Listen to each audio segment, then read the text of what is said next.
ಸಂಪೂರ್ಣ news 24x7 ಇದು ನೊಂದವರ ಧ್ವನಿ. ನೀವು ನೋಡ್ತಾ ಇದ್ದೀರಾ ಸಂಪೂರ್ಣ ನ್ಯೂಸ್, ಇದು ನೊಂದವರ ಧ್ವನಿ. ನಾನು ಪವನ್ ಪ್ರಭು. ಇವತ್ತು ಬಹಳ ಮುಖ್ಯವಾದಂತಹ ವಿಚಾರ. ಬೆಂಗಳೂರಿನಲ್ಲಿ ನೇಪಾಳಿಗರ ಅಟ್ಟಹಾಸ ಮಿತಿ ಮೀರ್ತಾ ಇದೆ. ಏನು ಹೇಳಬೇಕು ಹೇಳಿ.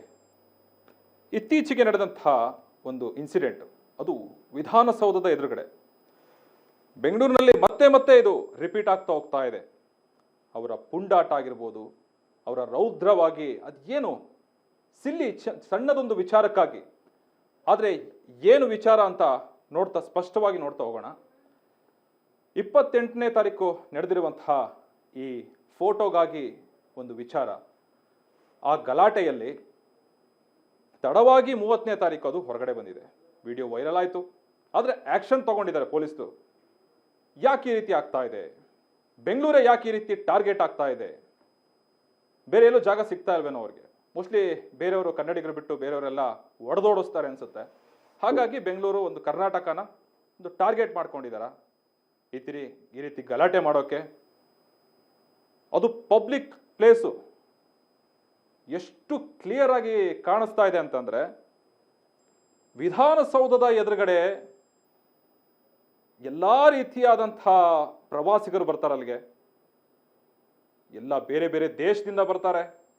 ಅವರು ವಿಧಾನಸೌಧ ಎದುರುಗಡೆ, that is actually tourist spot ಅಂತ ಕರಿತೀವಿ. ಸೊ ಅಲ್ಲಿ ನಿಲ್ಲಿಸ್ಕೊಂಡು ವಿಧಾನಸೌಧ ಆಗಿರ್ಬೋದು, ಹೈಕೋರ್ಟ್ ಆಗಿರ್ಬೋದು, ಎಲ್ಲದನ್ನ ತೋರಿಸಿ ಕರ್ಕೊಂಡು ಹೋಗ್ತಾರೆ.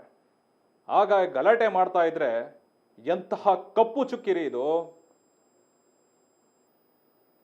ಈ ವಲಸಿಗರು ಬಂದಾಗ ಅವ್ರ ಪಾಡಿಗೆ ಬಾಯಿ ಮುಚ್ಕೊಂಡು ಕೆಲಸ ಮಾಡಬೇಕು. ಏನು ಕನ್ನಡಿಗರು ಅಂತ ಅಂದ್ರೆ ಏನು ಯಾರು ಕೇಳೋರಿಲ್ಲ, ಹೇಳೋರಿಲ್ಲ. ಪೊಲೀಸರು ಏನೋ ಆದ ತಕ್ಷಣ ಸುಮೋಟೋ ಕೇಸ್ ಹಾಕ್ಬಿಡ್ತಾರೆ, ಎಲ್ಲೋ ಮುಚ್ಚೋಯ್ತು, ಮುಗಿದೋಯ್ತು ಅನ್ನೋ ರೀತಿ ಅನ್ಕೊಂಡಿದಾರ. ಆ ಚಿತ್ರಣ ನೋಡಿ, ಆ ಜಾಗ ಯಾವ ರೀತಿ ಹೈ ಅಲರ್ಟ್ ಆಗಿರುವಂಥ ಜಾಗ ಅದು. ಯಾಕಂದ್ರೆ ಹೈ ಸೆಕ್ಯೂರಿಟಿ ಇರುತ್ತಲ್ಲಿ, ಪ್ರತಿಯೊಬ್ರು ಓಡಾಡುವಂಥ ಜಾಗ, ಫೋಟೋ ತೆಗೆಸಿಕೊಳ್ಳುವಂಥ ಜಾಗ. ಆದ್ರೆ ಈಗ ರಾಜಧಾನಿ ಬೆಂಗಳೂರಿನಲ್ಲಿ ಈ ವಲಸಿಗರೇ ನೇಪಾಳಿಗರ ಪುಂಡಾಟ ಅತಿಯಾಗಿ ಹೆಚ್ಚಾಗ್ತಾ ಇದೆ. ಇಷ್ಟು ದಿನ ಸಣ್ಣ ಪುಟ್ಟ ಗಲ್ಲಿಗಳೆಲ್ಲ ಆಗ್ತಾ ಇತ್ತು. ಯಾವುದೋ ರಸ್ತೆಯಲ್ಲಿ ಏನೋ ಸಮಸ್ಯೆ ಆಯಿತು ಅಂತ ಹೇಳ್ಬಿಟ್ಟು, ಏನೋ ಗಲಾಟೆ ಆಯಿತು ಅಂತ ಮುಚ್ಚೋಗ್ತಿತ್ತು. ಅದು ಸುದ್ದಿ ಹೊರಗಡೆ ಬರ್ತಾ ಇರಲಿಲ್ಲ. ಅವ್ನು ಯಾರೋ ಪುಣ್ಯಾತ್ಮ ವಿಡಿಯೋ ಮಾಡಿದ್ದಾನೆ, ನಮಗೆಲ್ಲ ಗೊತ್ತಾಗ್ತಾ ಇದೆ. ಆದರೆ ಗೊತ್ತಾಗ್ದಲೇ ಇರುವಂಥ ಎಷ್ಟು ಪುಂಡಾಟಗಳು ನಡೆಸ್ತಾ ಇದ್ದಾರೆ. ಪೊಲೀಸ್ ಕಮಿಷನರ್ ಏನು ಮಾಡ್ತಾ ಇದ್ದಾರೆ? ಆಕ್ಚುಲಿ ಕಾನೂನು ಅಡಿಯಲ್ಲಿ ಕ್ರಮವನ್ನ ಕೈಗೊಂಡಿರ್ತಾರೆ. ಆದರೆ ಅವರಿಗೆ ಚುರುಕು ಮುಟ್ತಾ ಇಲ್ಲ ಅನ್ಸುತ್ತೆ. ನಿಜಕ್ಕೂ ಇದು ಬಹಳ ಬೇಸರವಾದಂತಹ ಸಂಗತಿ. ಗೃಹ ಮಂತ್ರಿಗಳು, ಗೃಹ ಸಚಿವರು ತಾವು ಇತ್ತ ಕಡೆ ಗಮನ ಹರಿಸಬೇಕು, ಸ್ಟ್ರಿಕ್ಟ್ ಆಕ್ಷನ್ ತಗೋಬೇಕು. ಏನ್ ನೋಡಿ, ಅದೇನು ಸುಮ್ಮನೆನಾ ಹೊಡಿಯೋದ?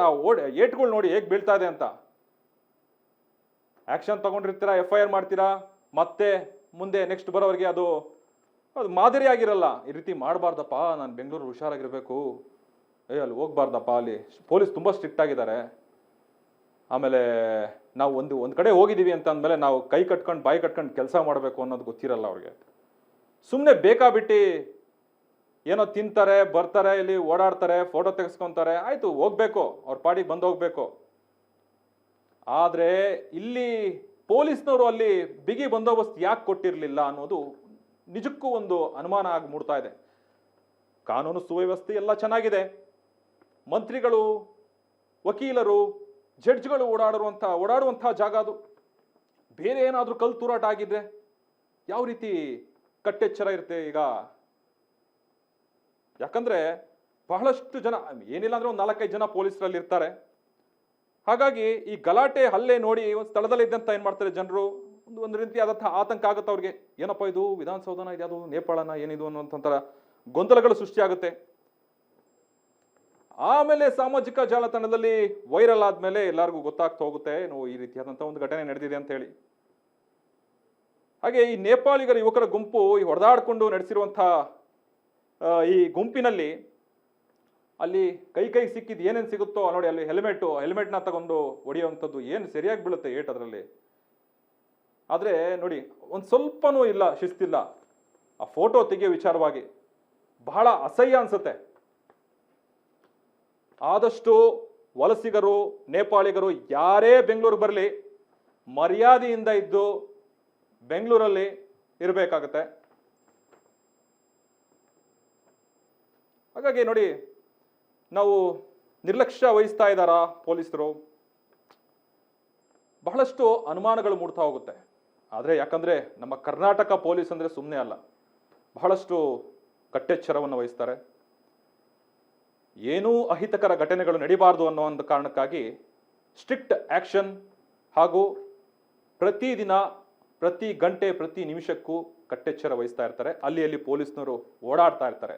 ಆದರೆ ಈ ಹೈ ವೋಲ್ಟೇಜ್ ಜಾಗ ಅಂದರೆ ಇಲ್ಲಿ ಅತಿ ಹೆಚ್ಚಾಗಿ ಜನರು ಓಡಾಡುವಂಥ ಜಾಗ, ಇಲ್ಲಿ ನಾವು ಬಹಳ ಮುಖ್ಯವಾಗಿ ನ್ಯಾಯಾಧೀಶರು, ಜಡ್ಜ್ಗಳು, ಲಾಯರ್ಗಳು, ಹಾಗೆ ವಿಧಾನಸೌಧಕ್ಕೆ ಬರುವಂಥ ಆಫೀಸರ್ಸ್ಗಳಾಗಿರ್ಬೋದು, ಶಾಸಕರು, ಸಚಿವರು ಎಲ್ಲ ಅಲ್ಲಿ ಬಂದು ಹೋಗುವಂಥ ಜಾಗ.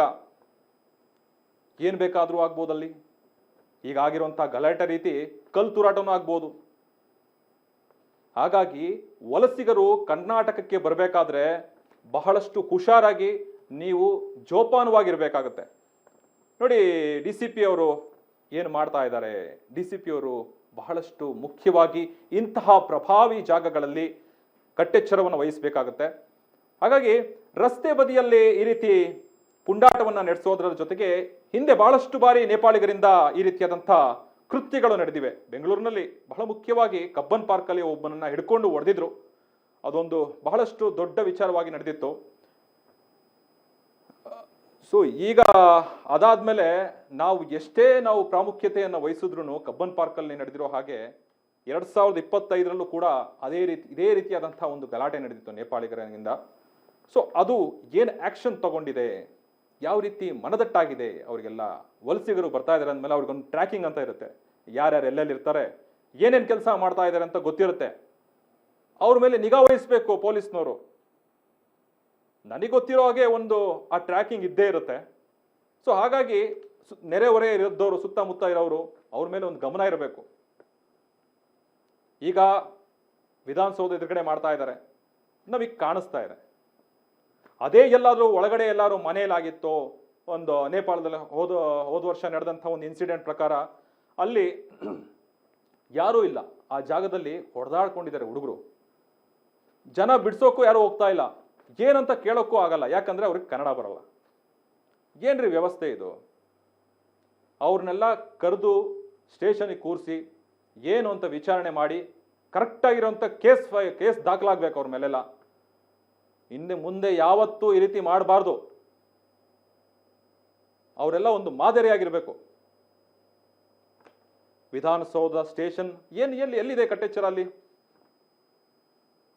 ಗೃಹ ಸಚಿವರು ಆದಷ್ಟು ಬೇಗ ಇದಕ್ಕೆ ಗಮನ ಹರಿಸಬೇಕಾಗುತ್ತೆ. ಆದರೆ ನೋಡಿ, ಇವಾಗ ಇನ್ನೊಂದು ಮುಖ್ಯವಾದಂಥ ವಿಚಾರ ಏನಂತಂದ್ರೆ, ಸೋಷಿಯಲ್ ಮೀಡಿಯಾ ಈ ಒಂದು ರೀಲ್ಸ್ಗಳ ಹುಚ್ಚಾಟದಿಂದ ಈ ರೀತಿ ಒಂದು ಅತಿಯಾಗಿ ಆಗ್ತಾ ಇದೆ.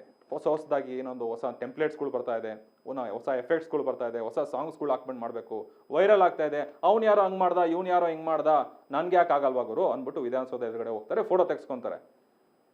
ಒಂದು ಕಡೆ ಜಾಗಕ್ಕೆ ಹೋಗಿದ್ದೀವಿ ಅಂತ ಅಂದಮೇಲೆ ಅದು ನಮ್ಮ ಭೂಮಿ ಆಗಿದ್ರು, ನಮ್ಮ ನೆಲ ಆಗ್ದಲೇ ಇಲ್ದಿದ್ರು ಕೂಡ ನಾವು ಸುಮ್ಮನೆ ಇರಬೇಕು. ನಮ್ದು ಏನು ಕೆಲಸ ಇದೆ, ಫೋಟೋ ತೆಗೆಸ್ಕೊಂಡ್ವಾ, ಖುಷಿ ಪಟ್ವಾ, ಜಾಗ ನೋಡಿದ್ವಾ, ವಾಪಸ್ ಹೋಗ್ತಾ ಇರ್ಬೇಕು ಮನೆ ಕಡೆಗೆ. ಅವ್ನು ಕೊಡ್ದ, ಇವನ್ ಕೊಡ್ದ, ಅವ್ನು ಫೋಟೋ ತೆಗಿ ಬಿಡ್ತಲ್ಲ, ಏನಿವೆಲ್ಲ ವ್ಯವಸ್ಥೆಗಳು? ಎಸ್, ಈಗ ನಮ್ಮ ಪ್ರತಿನಿಧಿ ಇದ್ರ ಬಗ್ಗೆ ಮತ್ತಷ್ಟು ಮಾಹಿತಿಯನ್ನು ಕೊಡ್ತಾರೆ. ಸೊ ನ್ಯೂಸ್ ಡೆಸ್ಕಿಂದ ನೋಡೋಣ. ಅದಕ್ಕೂ ಮುಂಚೆ ನಾವು ಇನ್ನೊಂದು ಬಹಳ ಮುಖ್ಯವಾದಂಥ ವಿಚಾರನ ನೋಡಬೇಕಾಗುತ್ತೆ. ನೋಡಿ, ಈಗ ಒಂದು ಡ್ರಿಲ್ ಅಂತ ಮಾಡ್ತಾರೆ, ಈಗ ಪ್ಯಾಟ್ರೋಲ್ ಅಂತ ನಡೆಸ್ತಾ ಹೋಗ್ತಾರೆ. ಪ್ರತಿಯೊಂದು ರಸ್ತೆಗಳಲ್ಲಿ ಪೊಲೀಸರ ಬಲ ಏನು, ಪೊಲೀಸರ ಶಕ್ತಿ ಏನು ಅನ್ನೋದನ್ನ ಒಂದು ಡೆಮೋನ ತೋರಿಸ್ತಾರೆ ಜನರಿಗೆ. ಹಾಗಾಗಿ ಈ ಪ್ಯಾಟ್ರೋಲು ವಲಸಿಗರಿಗೆ ಗೊತ್ತಾಗ್ತಾ ಇಲ್ಲ. ನಮ್ಮ ಪೊಲೀಸರ ಶಕ್ತಿ ಏನು, ಯಾವ ರೀತಿ ಅವರು ವಾಚ್ ಮಾಡ್ತಾ ಇರ್ತಾರೆ ಜನಗಳನ್ನ, ಇದೆಲ್ಲದನ್ನ ಬಹಳ ಮುಖ್ಯವಾಗಿ ವಲಸಿಗರಿಗೆ ಸ್ಪಷ್ಟವಾಗಿ ತಿಳಿ ಹೇಳೋದು ಏನಾದರೂ ಇದೆಯಾ? ಇಲ್ಲ ಅನ್ಸುತ್ತೆ. ನಮ್ಮ ಕನ್ನಡಿಗರಿಗೆ ಗೊತ್ತಿರುತ್ತೆ, ಅಪ್ಪ ನಮ್ಮ ಕನ್ನಡದವರು ಯಾರು ಮಾಡಲ್ಲ, ನಮ್ಮ ರಾಜ್ಯದ ಆಸ್ತಿ, ಅದನ್ನು ಯಾವತ್ತೂ ಅವ್ರನ್ನ ಹಾಳು ಮಾಡಕ್ ಬಿಡಲ್ಲ, ನಮ್ಮ ಜನಗಳನ್ನಾಗಿರ್ಬೇಕು ತುಂಬ ವಿಶ್ವಾಸದಿಂದ ಗೌರವಿಸ್ತಾರೆ. ಯಾವುದೇ ಕನ್ನಡಿಗರನ್ನಾದ್ರೂ ತಗೊಳ್ಳಿ, ಕೆಚ್ಚದೆಯ ಕನ್ನಡಿಗರು ಯಾವತ್ತೂ ಈ ರೀತಿ ಮಾಡುವಂಥವ್ರಲ್ಲ. ಮಾಡೋರು ಯಾರು? ವಲಸಿಗರೇ. ಯಾಕೆ? ಅವ್ರದ್ದಿದ್ದಲ್ಲ ರೀ ಜಾಗ. ಅವ್ರು ಬಂದಿರೋದು ತಿರ್ಗಾಡ್ಕೊಂಡು ಹೋಗೋಕ್ಕೋ, ಕೆಲಸ ಮಾಡ್ಕೊಂಡು ಹೋಗೋಕ್ಕೋ, ನೈಟ್ ಶಿಫ್ಟ್ ಕೆಲಸ ಮಾಡೋಕ್ಕೋ, ಯಾವುದೋ ಹೋಟ್ಲಲ್ಲಿ ಕೆಲಸ ಮಾಡೋಕ್ಕೋ ಏನೋ ಒಂದು ಮಾಡ್ತಾ ಇರ್ತಾರೆ. ಹಾಗಾಗಿ ಅವರಿಗೆ ಮನದಟ್ಟಾಗಬೇಕು ಅಂದರೆ ಪೊಲೀಸರು ಒಂದು ಡ್ರಿಲ್ ಮಾಡಲೇಬೇಕು. ಆ ಡ್ರಿಲ್ ಯಾವ ಥರ ಇರಬೇಕು? ವಲಸಿಗರೇನಾದರೂ ಇಲ್ಲಿ ಬಂದಾಗ ತಮ್ಮ ತಮ್ಮ ಕೆಲಸಗಳನ್ನು ಬಿಟ್ಟು ಉದ್ವಿಗ್ನವಾಗುವ ರೀತಿ ಗಲಾಟೆಗಳನ್ನು ಮಾಡಬಾರ್ದು, ಸ್ಟ್ರೈಕ್ಗಳನ್ನು ಮಾಡಬಾರ್ದು. ನಿಮಗೆ ಬೇಕಾಬಿಟ್ಟು ಇಷ್ಟ ಬಂದಿರೋ ರೀತಿ ಎಲ್ಲೆಲ್ಲೋ ಹೋಗಿ ರಾತ್ರಿ ಒಂದು 11-12 ಗಂಟೆ ತನಕ ಎಲ್ಲೆಲ್ಲೋ ಕೂತ್ಕೋಬಾರ್ದು ಅನ್ನುವಂಥದ್ದನ್ನ ನಿಯಮಗಳನ್ನು ತರಬೇಕು. ಆಗ ಮಾತ್ರ ಕರ್ನಾಟಕದಲ್ಲಾಗಿರ್ಬೋದು, ಬೆಂಗಳೂರಲ್ಲಿ ಅತಿ ಹೆಚ್ಚು ಜನ ದಟ್ಟಣೆ ಆಗಿರುವಂಥ ಜಾಗ. ಆಮೇಲೆ ಇನ್ನೊಂದೇನು ಅಂದರೆ, ಈ ರೀತಿಯಾದಂಥ ವಿಚಾರಗಳು ಬರೀ ನಮ್ಮ ವಿಧಾನಸೌಧದಲ್ಲ, ನಮ್ಮ ಕಬ್ಬನ್ ಪಾರ್ಕಲ್ಲಾಗಿರ್ಬೋದು, ಬೇರೆ ಬೇರೆ ಜಾಗಗಳಲ್ಲಿ ಅತಿ ಹೆಚ್ಚಾಗಿ KR ಪುರಮಲ್ಲಿ ಅಲ್ಲಿ ವಲಸಿಗರು ಬಹಳಷ್ಟು ಜನ ಇದ್ದಾರೆ. ಅಲ್ಲೂ ಅಷ್ಟೇ ಕಣ್ಣಿಗೆ ಕಾಣದಲ್ಲೇ ಇರುವಂಥ ಇನ್ಸಿಡೆಂಟ್ಗಳು ತುಂಬ ನಡೆದಿದ್ದಾವೆ. ಸೊ ಆದಷ್ಟು ಎಚ್ಚೆತ್ತುಕೊಂಡಷ್ಟು ನಮಗೆ ನಿಜಕ್ಕೂ ಒಳ್ಳೆಯದಾಗುತ್ತೆ ಅನ್ನೋದು. ಆದರೆ ಈಗ ನೋಡಿ, ನಮ್ಮ ಕಾನೂನುಬದ್ಧವಾಗಿ ಏನೇನು ಕ್ರಮಗಳು ಕೈಗೊಳ್ಳಬೇಕು ಅನ್ನೋದು ನೋಡ್ತಾ ಹೋಗೋದಾದರೆ, ಅವರಿಗೆ ಈಗ ಎಕ್ಸಾಂಪಲ್, ಈಗ ಸುಮೋಟೋ ಕೇಸ್ ಹಾಕೊಂಡಿದ್ದಾರೆ ಪೊಲೀಸರು. ನೆಕ್ಸ್ಟು ಏನು ಕೆಲಸ ಮಾಡ್ತಾ ಇದ್ದಾರೆ, ವಿಚಾರಣೆಗಳನ್ನು ಮಾಡ್ತಾರೆ. ಯಾಕೆ ಇಲ್ಲಿ ಬಂದ ಆ ವ್ಯಕ್ತಿ ಅಲ್ಲಿಗೆ? ಟೋಟಲ್ ಇವಾಗ 11 ಜನದ ಮೇಲೆ FIR ಆಗಿದೆ. ಸೊ ಆ FIR ಆಧಾರವಾಗಿ ಏನು ನೆಕ್ಸ್ಟ್ ಸ್ಟೆಪ್ಸ್ನ ತಗೊತಾರೆ, ಆ ಸ್ಟೆಪ್ಸ್ಗಳು ಏನಿರುತ್ತೆ ಅದನ್ನೆಲ್ಲ ಪೂರ್ಣ ಪ್ರಮಾಣದಲ್ಲಿ ಇವರಿಗೆ ಇನ್ಫಾರ್ಮೇಷನ್ ಸಿಗ್ತಾ ಹೋಗುತ್ತೆ. ಸೊ ಈಗ ಇದ್ರ ಬಗ್ಗೆ ನನಗಿಂತ ಚೆನ್ನಾಗಿ ನಮ್ಮ ಕ್ರೈಮ್ ರಿಪೋರ್ಟರ್ ನಿಸರ್ಗ ಅವರು ಹೆಚ್ಚಿನ ಮಾಹಿತಿಯನ್ನು ಕೊಡ್ತಾರೆ. ನಿಸರ್ಗ ಅವರೇ, ಈಗ ನಮಗೆ ಈ ಒಂದು ಇನ್ಸಿಡೆಂಟ್ ಆಧಾರವಾಗಿ ನೋಡಿ ತುಂಬ ಬೇಸರ ಆಗುತ್ತೆ ನಮಗೆ ನೋಡೋದ್ರಿಂದ. ಈಗ ಏನಾದರೂ ಒಂದು ಅವರಿಗೆ ಕಾನೂನಾತ್ಮಕವಾಗಿ ಸ್ಪಷ್ಟವಾಗಿ ಬಹಳ ನಿಖರವಾಗಿ ಏನಾದರೂ ನಾವು ಅವ್ರಿಗೆ ಹೇಳಬೇಕು ಅಂತಂದರೆ ಏನು ಹೇಳ್ಬೋದು? ಪವನ್, ಇದೊಂಥರ ದಿನೇ ದಿನೇ ಹೆಚ್ಚಾಗ್ತಾ ಇರುವಂತಹ ಕೇಸ್ ಅಂದ್ರೆ ನಿಜಕ್ಕೂ ತಪ್ಪಾಗೋದಿಲ್ಲ. ಯಾಕಂತ ಹೇಳಿದ್ರೆ ನೇಪಾಳಿಗರ ಅಟ್ಟಹಾಸ ಬೆಂಗಳೂರಿನಲ್ಲಿ ನಿಲ್ಲೋದೇ ಇಲ್ವಾ ಅನ್ನೋ ಮಟ್ಟಕ್ಕೆ ಈಗ ಬೆಂಗಳೂರನ್ನ ಆಳುವಂತಹ ಕೆಲಸಕ್ಕೆ ಈಗ ನೇಪಾಳಿಗರು ಮುಂದಾಗ್ತಾ ಇರುವಂತದ್ದು. ಅದೇ ರೀತಿ ನಿನ್ನೆಯೂ ಕೂಡ ಅಂದ್ರೆ ಮೊನ್ನೆ ಭಾನುವಾರ ಸಂಜೆಯೂ ಕೂಡ ನೇಪಾಳಿಗರು ವಿಧಾನಸೌಧದ ಮುಂಭಾಗದಲ್ಲಿ ಅವರು ಒಂದು ಅಟ್ಟಹಾಸವನ್ನ ಮೆರೆದಿರುವಂತದ್ದು. ನಿಮಗೆ ಗೊತ್ತಿರುವ ಹಾಗೆ, ಎಲ್ಲ ಜನಸಾಮಾನ್ಯರಿಗೂ ಗೊತ್ತಿರುವ ಹಾಗೆ, ವಿಧಾನಸೌಧ ಅಂತಂದ್ರೆ ಅದು ಒಂಥರ ಅಚ್ಚುಕಟ್ಟಿನ ಒಂದು ಕಟ್ಟುನಿಟ್ಟಿನ ಸ್ಥಳ ಅಂತಾನೆ ಹೇಳ್ಬೋದು. ಅಲ್ಲಿ ಭದ್ರತಾ ಮಂಡಳಿ ಆಗಿರ್ಬೋದು, ಎಲ್ಲರೂ ಕೂಡ ಅವರ ಕರ್ತವ್ಯವನ್ನ ನೀಟಾಗಿ ನಿಭಾಯಿಸ್ತಾ ಇದ್ದಾರೆ ಅನ್ನುವಂಥದ್ದನ್ನ ಎಲ್ಲರೂ ಕೂಡ ನಂಬಿರ್ತಾರೆ. ಆದರೆ ಅವರೆಲ್ಲರ ಕಣ್ಣನ್ನ ತಪ್ಪಿಸಿಕೊಂಡು ಈಗ ನೇಪಾಳಿಗರು ಆ ಒಂದು ವಿಧಾನಸೌಧದ ಮುಂದೆ ಒಂಥರ ಕ್ಷೂಲಕ ಕಾರಣಕ್ಕೆ ಆ ಗಲಾಟೆಯನ್ನ ಮಾಡಿಕೊಂಡು ಒಡೆದಾಡುವಂತಹ ಒಂದು ಘಟನೆ ಭಾನುವಾರ ನಡೆದಿರುವಂಥದ್ದು. ಸೆಲ್ಫಿ ತೆಗೆಯುವಂತಹ, ಫೋಟೋ ತೆಗೆಯುವಂತಹ ಒಂದು ಕ್ಷೂಲಕ ಕಾರಣಕ್ಕೆ ನೇಪಾಳಿಗರು, ಒಂದು 4-5 ಜನ ನೇಪಾಳಿಗರು ಒಂದು ಅಲ್ಲಿರುವಂತಹ ಜನರನ್ನು ಕೂಡ ಒಂದು ಭಯ ಬೀಳಿಸುವಂತಹ ರೀತಿಯಲ್ಲಿ ವಿಧಾನಸೌಧದ ಮುಂದೆ ಗಲಾಟೆಯನ್ನ ಮಾಡಿರುವಂತದ್ದು. ವಿಧಾನಸೌಧ ಒಂದು ಸೆಪರೇಟ್ ಆಗಿ ಇರುವಂತಹ ಒಂದು ಸ್ಟೇಷನ್ ಇದ್ರೂ ಕೂಡ ಅಲ್ಲಿರುವಂತಹ ಪೊಲೀಸರು ಏನು ಮಾಡ್ತಾ ಇದ್ರು, ಇಷ್ಟು ದೊಡ್ಡ ಮಟ್ಟದ ಗಲಾಟೆ ಅಲ್ಲಿ ಆಗಿದ್ರು ಕೂಡ ಯಾರು ಗಮನಕ್ಕೆ ತೆಗೆದುಕೊಳ್ಳಿಲ್ವಾ? ಇನ್ನು ವಿಧಾನಸೌಧ ಅಂತ ಹೇಳಿದ್ರೆ ಅಲ್ಲಿರುವಂತಹ ರಾಜಕಾರಣಿಗಳಾಗಿರ್ಬೋದು, ಇನ್ನು ಅದ್ರ ಆಪೋಸಿಟ್ ಅಲ್ಲಿ ಇರುವಂತಹ ಜಡ್ಜ್ಗಳಾಗಿರ್ಬೋದು ಅಥವಾ ನ್ಯಾಯಾಧೀಶರಾಗಿರುವಂತರು ಎಲ್ಲರೂ ಕೂಡ ಅದೇ ರೋಡಿನಲ್ಲಿ ಓಡಾಡ್ತಾ ಇರ್ತಾರೆ. ಆ ಎಲ್ಲವನ್ನೂ ಕೂಡ ಗಮನದಲ್ಲಿ ಇಟ್ಕೊಂಡಿದ್ರು ಕೂಡ ಈ ನೇಪಾಳಿಗರು ಅದಕ್ಕೆ ಯಾವುದಕ್ಕೂ ಕೂಡ ಒಂದು ಹೆದರದೆ, ಒಂದು ಅಂಜದೆ ಅವರು ಈ ಒಂದು ಕೃತ್ಯಕ್ಕೆ ಮುಂದಾಗಿರುವಂತದ್ದು. ಎಲ್ಲೋ ಒಂದ್ ಕಡೆ ಅವರಿಗೆ ಇಲ್ಲಿ ಬೆಂಗಳೂರಿನಲ್ಲಿ ಬದುಕೋದು ಸದ್ರ ಅನ್ನುವಂತಹ ಮಟ್ಟಕ್ಕೆ ಈಗ ಬಂದಿರುವಂತದ್ದು. ಇನ್ನು ಈ ಒಂದು ಗಮನವನ್ನ ಹೆಚ್ಚಿನದಾಗಿ ನೋಡ್ತಾ ಹೋದ್ರೆ, ನೇಪಾಳದಿಂದ ಬೆಂಗಳೂರಿಗೆ ವಲಸೆ ಬಂದು ಕೆಲಸವನ್ನ ಆಧರಿಸಿ ಏನು ಬಂದಿರ್ತಾರೆ ಅದೇ ಜನರು ಈಗ ಅವರ ಕ್ರೌರ್ಯವನ್ನ ತೋರಿಸ್ತಾ ಇರುವಂತದ್ದು. ನೇಪಾಳದ ಒಂದು ಕುಗ್ರಾಮದಿಂದ ಈ ಒಂದು 4-5 ಜನಗಳು ಇಲ್ಲಿ ಬೆಂಗಳೂರಿಗೆ ಬಂದು ಸೆಕ್ಯೂರಿಟಿ ಏಜೆನ್ಸಿಯ ಕೆಲಸವನ್ನ ಮಾಡ್ತಾ ಇರ್ತಾರೆ. ಇಂದಿರಾನಗರ ಸ್ಟೇಷನ್ ಲಿಮಿಟ್ಸ್ ಅಲ್ಲಿ ಅವರು ಕೆಲಸವನ್ನ ಮಾಡ್ತಾ ಇರ್ತಾರೆ. ಅದೆಲ್ಲವೂ ಕೂಡ ಇದ್ರೂ, ಸೆಕ್ಯೂರಿಟಿ ಕೆಲಸವನ್ನ ಮಾಡ್ತಿದ್ರು ಕೂಡ ಭಾನುವಾರ ಚಾಮರಾಜಪೇಟೆಯಲ್ಲಿ ನಡೆದಂತಹ ಒಂದು ಅಧಿವೇಶನಕ್ಕೆ ಹೋಗಿರ್ತಾರೆ. ಹೋಗಿ ಬರುವಂತಹ ಸಂದರ್ಭದಲ್ಲಿ ನಂತರದಲ್ಲಿ ಅವರು ಏನು ವಿಧಾನಸೌಧದ ಮುಂಭಾಗದಲ್ಲಿ ಫೋಟೋ ತೆಗೆಯೋದಕ್ಕೆ ಅಂತ ಹೋದಾಗ ಈ ಒಂದು ಗಲಾಟೆ ಸಂಭವಿಸಿದೆ. ಇದು ಗಲಾಟೆ ಸಂಭವಿಸಿದ್ದು ಒಂದು ಕಡೆ ಆದ್ರೆ ಏನು ಪೊಲೀಸರು ಅಲ್ಲಿದ್ದಂತಹ ವಿಧಾನಸೌಧವನ್ನ ಏನು ಕಾಯ್ತಿದ್ದಂತಹ ಪೊಲೀಸರು ಏನ್ ಮಾಡ್ತಾ ಇದ್ರು, ಯಾಕಂತ ಹೇಳಿದ್ರೆ ಈ ವಿಚಾರ ಬಹಿರಂಗವಾಗಿದ್ದು ಸೋಷಿಯಲ್ ಮೀಡಿಯಾದಲ್ಲಿ ಏನು ವಿಡಿಯೋ ವೈರಲ್ ಆಗುತ್ತಾ ಆಗ ಈ ಒಂದು ಮಾಹಿತಿ ಬಹಿರಂಗವಾಗುತ್ತೆ. ಅದಾದ ನಂತರದಲ್ಲಿ ವಿಧಾನಸೌಧ ಪೊಲೀಸರು ಇದರ ಕುರಿತು FIR ಅನ್ನ ದಾಖಲಿಸ್ತಾರೆ. ದಾಖಲಿಸಿದ ನಂತರದಲ್ಲಿ ಅವರನ್ನ ಬಂಧಿಸುವಂತಹ ಕೆಲಸಕ್ಕೆ ಅವರು ಮುಂದಾಗ್ತಾರೆ. ಆದ್ರೆ ಅವರ ಎಲ್ಲೋ ಒಂದು ಕರ್ತವ್ಯ ಲೋಪ ಏನಾದ್ರೂ ಪೊಲೀಸರದು ಕಂಡು ಬಂತ. ಅದರ ಜೊತೆಗೆ ಏನು ಬೆಂಗಳೂರಿನಲ್ಲಿ ಬದುಕೋದು ಅನ್ನುವಂಥದ್ದು ಅಷ್ಟೊಂದು ಸುಲಭವಾ ಅಥವಾ ಇಲ್ಲಿ ಜನವನ್ನ ಆಳೋದಕ್ಕೆ ಅಂತಾನೆ ಬರ್ತಿದ್ದಾರಾ ಅನ್ನುವಂಥದ್ದು ಕೂಡ ಕಂಡು ಬರ್ತಾ ಇರುವಂತದ್ದು. ಇದು ಮೊದಲ ಬಾರಿಯ ಕೇಸೇನಲ್ಲ ಪವನ್. ಇದಕ್ಕಿಂತ ಮುಂಚೆಯೂ ಕೂಡ ಸಾಕಷ್ಟು ಬಾರಿ ನೇಪಾಳಿಗರ ಅಟ್ಟಹಾಸ ಬೆಂಗಳೂರಿನಲ್ಲಿ ನಡೆದಿದೆ. ಇದೇ 1 ವರ್ಷಗಳ ಹಿಂದೆ ಆಗಿರ್ಬೋದು, ಕನ್ನಡದಲ್ಲಿ ನಾನು ಮಾತನಾಡೋದಿಲ್ಲ ಅನ್ನುವಂಥ ವಿಚಾರವನ್ನು ಕೂಡ ನೇಪಾಳಿಯ ಒಬ್ಬ ಸೆಕ್ಯೂರಿಟಿ ಗಾರ್ಡ್ ಹೇಳಿ ಅದು ಕೂಡ ವೈರಲ್ ಆಗಿತ್ತು. ಅದಾದ ನಂತರದಲ್ಲಿ ಒಂದು ಪುಂಡಾಟಿಕೆಯೂ ಕೂಡ ಅವ್ರದ್ದು ನಿಲ್ಲೋದಕ್ಕೆ ಆಗೋದಿಲ್ಲ ಅನ್ನುವಂಥದ್ದಾಗಿರ್ಬೋದು, ಕಳ್ಳತನ ಮಾಡೋದರಲ್ಲಾಗಿರ್ಬೋದು, ಎಲ್ಲದರಲ್ಲೂ ಕೂಡ ಈ ನೇಪಾಳಿಗರು ತಮ್ಮನ್ನು ತಾವು ಅದರಲ್ಲಿ ತೊಡಗಿಸ್ಕೊಳ್ತಾ ಆಗ್ತಾ ಇದ್ರು ಕೂಡ ಎಲ್ಲೋ ಒಂದ್ ಕಡೆ ಅವ್ರಿಗೆ ಬೆಂಗಳೂರು ಅಂದ್ರೆ ಸದರ ಅನ್ನುವಂಥದ್ದು ಕೂಡ ಈಗ ಈ ಒಂದು ಕೇಸ್ನಲ್ಲಿ ಕಂಡು ಬರ್ತಾ ಇರುವಂತದ್ದು ಪವನ್. ಖಂಡಿತ. ಈಗ ನೋಡಿ ಅದರಲ್ಲಿ ದರದರವಾಗಿ ಎಳ್ಕೊಂಡು ಹೋಗ್ತಾ ಇದಾರೆ ಅವ್ರನ್ನ. ಅಂದ್ರೆ ನೋಡಿ ಇವಾಗ ಸುಮೋಟೋ ಕೇಸ್ ದಾಖಲಾಗಿದ್ರು ಕೂಡ ನಾವು ಏನೇ ವಿಚಾರಗಳನ್ನು ನಾವು ಗೊತ್ತಾಗ್ತಾ ಇದ್ರು ಕಾಣಿಸ್ತಾ ಇದ್ರು ನೋಡಿ ನಮ್ಮ ಕೈಲಿ ಏನು ಮಾಡೋಕ್ಕಾಗ್ತಾ ಇಲ್ಲ.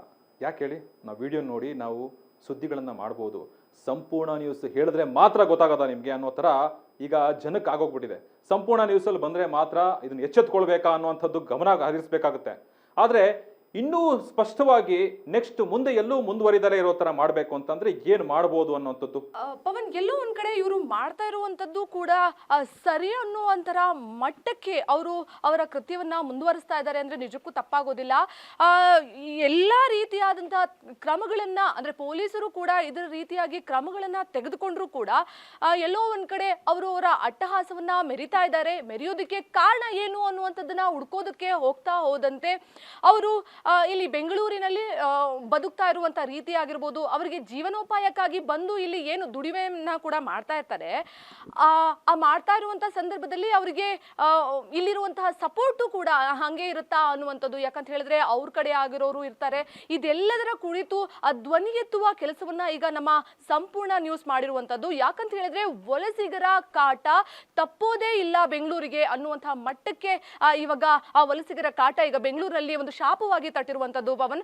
ಇದು ಪ್ರತಿ ತಿಂಗಳುಗಳೆಲ್ಲ ವಾರಗಳಿಗೆ ದಿನಕ್ಕೊಂದು ಪ್ರಕರಣಗಳು ಏನು ವಲಸೆ ಮಾಡಿಕೊಂಡು ಬಂದು ಬೆಂಗಳೂರಿನಲ್ಲಿ ವಾಸಿಸುತ್ತಿರುವಂತಹ ಜನರಿಂದ ಈಗ ಆಗ್ತಾ ಇರುವಂತದ್ದು. ಇದು ಎಲ್ಲೋ ಒಂದ್ ಕಡೆ ಬೆಂಗಳೂರಿಗೂ ಕೆಟ್ಟ ಹೆಸರು ತರುವಂತಹ ಕೆಲಸಕ್ಕೆ ಇವರೆಲ್ಲರೂ ಮುಂದಾಗ್ತಾ ಇರೋದ್ರಿಂದ ಪೊಲೀಸರು ಕೂಡ ಇದರ ವಿರುದ್ಧ ಹೆಚ್ಚಿನ ಕ್ರಮವನ್ನ ತೆಗೆದುಕೊಳ್ಬೇಕು. ಕ್ರಮವನ್ನ ತೆಗೆದುಕೊಂಡು ಅವರಿಗೆ ಒಂಥರ ಎಲ್ಲೋ ಒಂದ್ ಕಡೆ ಭಯ ಹುಟ್ಟಿಸುವಂತಹ ಕೆಲಸ ಆಗಲೇಬೇಕು ಅನ್ನುವಂಥದ್ದು ಈಗ ಎಲ್ಲರೂ ಪ್ರಶ್ನೆ ಮಾಡುವಂತಹ ಸನ್ನಿವೇಶ ಇವಾಗ ಉಟ್ಕೊಂಡಿರುವಂತದ್ದು ಪವನ್. ಎಸ್ ನಿಸರ್ಗ, ಥ್ಯಾಂಕ್ ಯು. ಸೊ ಈಗ ನೋಡಿರ ಬಹಳಷ್ಟು ವಿಚಾರಗಳು ಚರ್ಚೆ ಮಾಡಿದಾಗಲೇ ನಮಗೆ ಗೊತ್ತಾಗ್ತಾ ಹೋಗೋದು, ಇದೇ ರೀತಿ ಚರ್ಚೆಗಳನ್ನು ಯಾಕೆ ಅಧಿಕಾರಿಗಳು ಮಾಡ್ತಾ ಇಲ್ಲ. ಈಗ ನಾವು ಅಷ್ಟು ನಿಖರವಾಗಿ ಮಾಹಿತಿಯನ್ನು ಹೇಳ್ತಾ ಇದ್ದೀವಿ ಅಂತ ಅಂದಮೇಲೆ ಈ ಮೀಟಿಂಗ್ಗಳನ್ನು ಅವ್ರು ಮಾಡಬೇಕು. ಅವ್ರು ಮಾಡಿದಾಗಲೇ ಯಾವ ರೀತಿಯಾದಂಥ ಕಾನೂನಾತ್ಮಕವಾಗಿ ಅವರಿಗೆ ಒಂದು ರಿಸ್ಟ್ರಿಕ್ಷನ್ಸ್ಗಳನ್ನು ಮಾಡ್ಬೋದು. ಎಲ್ಲೋ ಈ ರೀತಿಯ ಅಹಿತಕರ ಘಟನೆಗಳು ಆಗಿರ್ಬೋದು, ಗಲಾಟೆಗಳು, ಕಿತ್ತಾಟ, ಹೊಡೆದಾಟ ಇವೆಲ್ಲ ಆಗಬಾರ್ದು ಅನ್ನುವಂಥದ್ದು ನಿಜಕ್ಕೂ ಅಧಿಕಾರಿಗಳು, ಪೊಲೀಸರು ಈ ರೀತಿಯಂಥ ಚರ್ಚೆಗಳನ್ನು ಮಾಡಿ ಒಂದು ಸ್ಟ್ರಿಕ್ಟ್ ಆ್ಯಕ್ಷನ್ನ ತಗೋಬೇಕು. ಅಲ್ಲ ರೀ, ಕನ್ನಡಿಗರೇನಾದರೂ ಮಾಡಿದ್ರೆ ಸುಮ್ಮನೆ ಬಿಡ್ತೀರಾ? ಇಲ್ಲ ತಾನೆ. ಏನು ಆ್ಯಕ್ಷನ್ನು ಸ್ಪಷ್ಟವಾಗಿ ಗೊತ್ತಾಗುತ್ತೆ. ಆತನನ್ನು ಜೈಲಿಗೆ ಕಟ್ಟೋದಾ, ಇಲ್ಲ ಅವನಿಗೆ ದಂಡವಾಕೋದಾ, ಮತ್ತೆ ರಿಪೀಟ್ ಮಾಡಿದ್ರೆ ಅವನೇನಾದರೂ ಮತ್ತೆ ಶಿಕ್ಷೆಗೆ ಅರ್ಹನ ಅನ್ನುವಂಥದ್ದು ಇಲ್ಲಿನ ಪ್ರಜೆಗಳಿಗೆ ನೀವು ಅದನ್ನು ನಿಖರವಾಗಿ ಹೇಳ್ತೀರಾ. ಆದರೆ ನೇಪಾಳಿಗರಿಗೆ ಯಾಕೆ ಇನ್ನೂ ಸ್ಪಷ್ಟವಾಗಿ ಅವರಿಗೆ ಶಿಕ್ಷೆಗಳಾಗ್ತಾ ಇಲ್ಲ? ಆಯಿತು, ಒಬ್ಬ ಅವ್ರ ಮನೆ ರಸ್ತೆಯಲ್ಲಿ ಈ ರೀತಿಯಾದ ಗಲಾಟೆ ಮಾಡ್ತಾನೆ ಅನ್ಕೊಳ್ಳಿ, ಯಾವುದೋ ಒಂದು ಹುಡುಗಿ ವಿಚಾರಕ್ಕೆ ಈ ರೀತಿ ಮಾಡ್ತಾನೆ ಅನ್ಕೊಳ್ಳಿ. ಆ ಹೆಣ್ಣು ಮಗು ಆಗಿರ್ಬೋದು, ಆ ಕಿತ್ತಾಡಿರೋಂಥ ಹುಡುಗರಿಗೆ ಇಬ್ರಿಗೂ ಯಾಕೆ ಅವ್ರ ಕಾನೂನಾತ್ಮಕವಾಗಿ ಶಿಕ್ಷೆ ಆಗಿಲ್ಲ? ಇವತ್ತು ವಿಧಾನಸೌಧ ಎದುರುಗಡೆ ಆಯಿತು, ನಮಗೆ ವಿಡಿಯೋ ಬಂತು, ಅದನ್ನು ನಾವು ನೆಕ್ಸ್ಟ್ ಆ್ಯಕ್ಷನ್ ತೊಗೊತೀವಿ ಅಂತ ಮಾಡ್ತೀರಾ. ಆದರೆ ಈ ಸುಮೋಟೋ ಕೇಸು ಎಲ್ಲಿ ತನಕ ಹೋಗುತ್ತೆ? ಪ್ರತಿಯೊಬ್ಬರು ಅಧಿಕಾರಿಗಳಾಗಿರ್ಬೋದು, ಪೊಲೀಸರು, ಗೃಹ ಸಚಿವರು ತಾವು ಇದನ್ನು ಗಮನ ಹರಿಸಲೇಬೇಕು. ಯಾಕಂದರೆ ನೋಡಿ, ಅಷ್ಟು ಸ್ಪಷ್ಟವಾಗಿ ನೀವು ಹೇಳುವಂಥ ವಿಚಾರ, ಜನರು ನಮ್ಮ ಕರ್ನಾಟಕ ಆಗಿರ್ಬೋದು, ಬೆಂಗಳೂರಿನ ಸುರಕ್ಷಿತವಾದಂಥ ಜಾಗ ಅಂತ ಅಂದ್ಕೊಂಡಿರ್ತಾರೆ. ಯಾಕಂದರೆ ಇಲ್ಲಿ ಯಾರನ್ನೂ ಹೆದರಿಸಲ್ಲ, ದೂಷಿಸಲ್ಲ, ಆಮೇಲೆ ಹೆಂಗಂದ್ರಂಗೆ ಗಲಾಟೆ ಮಾಡಲ್ಲ, ಕನ್ನಡ ಪರ ಸಂಘಟನೆಗಳಿರ್ತವೆ, ಅವರು ನೋಡ್ಕೊತಾರೆ, ನಮಗೆ ಸಪೋರ್ಟ್ ಮಾಡ್ತವೆ ಅನ್ನುವಂಥದ್ದು ಎಲ್ಲರ ಮನಸ್ಸಲ್ಲಿರುತ್ತೆ. ಈಗ ವಲಸಿಗರು ಬಂದು ಈ ರೀತಿ ಮಾಡಿದಾಗ ಅದನ್ನ ಸ್ಟ್ರಿಕ್ಟ್ ಆಕ್ಷನ್ ತಗೋಬೇಕಾಗಿರೋದು ನಮ್ಮ ಪೊಲೀಸ್ ಅಧಿಕಾರಿಗಳ ಇದೊಂದು ಒಂದು ನಿಯಮವಾಗಿರುತ್ತೆ. ಆದರೆ ಇದೇನು ಮೊದಲಲ್ಲ, ಮುಂಚೆ ಈಗ ಇತ್ತೀಚೆಗೆ ನಡೆದಂತಹ ಒಂದು ಮನೆ ಕೆಲಸಕ್ಕಾಗಿ ಒಂದು ನೇಪಾಳದ ಮೂಲದವ್ರು ಏನು ಮಾಡ್ತಾರೆ, ಮನೆ ಕೆಲಸಕ್ಕಂತ ಸೇರಿಕೊಂಡು ಆ ಮಾಲೀಕರ ಇಲ್ದಲೇ ಇರೋ ಟೈಮಲ್ಲಿ ಏನು ಮಾಡ್ತಾರೆ, ಹಣ ಚಿನ್ನಾಭರಣಗಳನ್ನು ಕದ್ದು ದೋಚಿ ಪರಾರಿಯಾಗಿರ್ತಾರೆ. ಏನಿದು ಈ ರೀತಿ? ಆದರೆ ನೋಡಿ, ನೇಪಾಳದಿಂದ ವಲಸಿಗರು ಬರ್ತಾ ಇರ್ತಾರೆ ಅಂದಮೇಲೆ ಆತ ಪಾಪ ಮನೆಯಲ್ಲಿ ಇರಲಿಲ್ಲ, ಅವರು ಅದನ್ನೆಲ್ಲ ಕದ್ದು ಎಲ್ಲ ಚಿನ್ನಾಭರಣಗಳನ್ನು, ಈಗ ಎಕ್ಸಾಂಪಲ್ ಒಬ್ಬ ವ್ಯಕ್ತಿ ನಮ್ಮ ಕನ್ನಡಿಗರಾಗಿರ್ಬೋದು, ನಮ್ಮ ಇಲ್ಲಿ ಯಾರು ವಾಸ ಮಾಡ್ತಾ ಇದ್ದಾರೆ, ಅವ್ರು ತಾವು ಮನೇಲಿಲ್ಲ, ನೀವೇನೋ ಒಂದು 2-3 ದಿನ ಹೊರಗಡೆ ಹೋಗ್ತಾ ಇದ್ದೀರಾ, ಏನೋ ಒಂದು ಟ್ರಿಪ್ಪಿಗೆ ಹೋಗ್ತಾ ಇದ್ದೀರೋ, ಇಲ್ಲ ಎಲ್ಲೋ ಟೂರ್ಗೆ ಹೋಗ್ತಾ ಇದ್ದೀರೋ, ನನ್ನ ಮನೇಲಿ ಏನೋ ಒಂದು 1/4 kg ಎಷ್ಟೋ ಒಂದು 100 ಗ್ರಾಮೋ 200 ಗ್ರಾಮೋ 500 ಗ್ರಾಮೋ ಎಷ್ಟು ಚಿನ್ನ ಇದೆ ಅಂತ ಮಾಹಿತಿಯನ್ನು ನಿಮಗೆ ಇದ್ದಾಗ ನೀವು ಹತ್ತಿರದ ಠಾಣೆಗೆ ಹೋಗಿ ವಿಚಾರಗಳನ್ನು ತಿಳಿಸ್ಬೇಕಾಗತ್ತೆ. ನಾನು ಈ ರೀತಿ 3-4 ದಿನ ಇರೋದಿಲ್ಲ. ಪೊಲೀಸ್ನವ್ರಿಗೆ ಹೇಳಿ, ಒಬ್ರು ಪೊಲೀಸ್ನ ಬೀಟ್ ಹಾಕೋ ಕಳಿಸ್ತಾರಲ್ಲಿ, ಈ ಸೌಲಭ್ಯಗಳನ್ನು ನಿಮಗೆ ಕೊಡ್ತಾರೆ. ಈ ರೀತಿಯಾದಂಥ ನೋಡಿ, ನೇಪಾಳದವ್ರು ಬಂದು ಈ ಥರ ಚಿನ್ನಾಭರಣಗಳನ್ನು ಕದ್ಕೊಂಡು ಹೋಗುವಂಥದ್ದು ಕೆಲಸ ನಡೆಯಲ್ಲ. ಅವಾಗ ನೀವು ಸೇಫ್ ಆಗಿರ್ಬೋದು ಅಲ್ವಾ? ಹಾಗಾಗಿ ಈ ಪ್ರಕರಣದಲ್ಲಿ ನಾವು ನಿಜಕ್ಕೂ ಭಾಳ ಬೇಜಾರಾಗುತ್ತೆ. ಯಾಕಂದರೆ ಟೂರಿಸಮ್ ಸ್ಪಾಟ್ ಆಗಿರೋದ್ರಿಂದ ನೋಡಿ, ಬ್ಯಾರಿಗೇಡ್ಗಳಿಲ್ಲ, ಏನಿಲ್ಲ, ಅಲ್ಲಿ ಇದ್ರೂ ನೋಡಿ ಜನ ನಿಂತ್ಕೊಂಡು ನೋಡ್ತಾರೆ, ವಿಡಿಯೋ ತೆಕ್ಕೊಂತಾರೆ, ಫೋಟೋ ತೆಗಿತಾರೆ, ನಾನು ತಗೊತೀನಿ ನೀನು ತಗೊತೀನಿ ಅಂತ ಹೊಡಿತಾರೆ, ನೋಡ್ತಾ ಇರ್ತಾರೆ, ಶಿ ಅಂತ. ಆದರೆ ಈ ರೀತಿ ಮನಸ್ಥಿತಿ ಇರೋವಂಥದ್ದು ನಿಜಕ್ಕೂ ಭಾಳ ಬೇಸರ ಆಗುತ್ತೆ. ಅದು ಒಂದು ಆ್ಯಕ್ಚುಲಿ ಕಪ್ಪು ಚುಕ್ಕಿನೇ ಅಂತಲೇ ಹೇಳ್ಬೋದು. ಬಟ್ ಕಾನೂನಾತ್ಮಕವಾಗಿ ಪೊಲೀಸರು ಕಾರ್ಯಾಚರಣೆನ ನಡೆಸಿರ್ತಾರೆ. ಆದರೆ ಸ್ಟ್ರಿಕ್ಟ್ ಆ್ಯಕ್ಷನ್ ಬೇಕು ನಮಗೆ. ಈ ಸ್ಟ್ರಿಕ್ಟ್ ಆ್ಯಕ್ಷನ್ ಇಲ್ಲ ಅಂತಂದರೆ ಏನೂ ಉಪಯೋಗಕ್ಕಿಲ್ಲ, ಎಲ್ಲ ವ್ಯರ್ಥ, ಎಲ್ಲ ನೀರಲೋಮ. Strict action ಬೇಕಿರೋದು. ಕೈ ಎತ್ತಬೇಕಾ, ಯೋಚನೆ ಮಾಡಬೇಕು. ಇದಾಗಿತ್ತು ಇವತ್ತಿನ ವಿಶೇಷ. ನಿರಂತರ ಸುದ್ದಿಗಾಗಿ ನೋಡ್ತಾ ಇರಿ ಸಂಪೂರ್ಣ ನ್ಯೂಸ್. ಇದು ನೊಂದವರ ಧ್ವನಿ.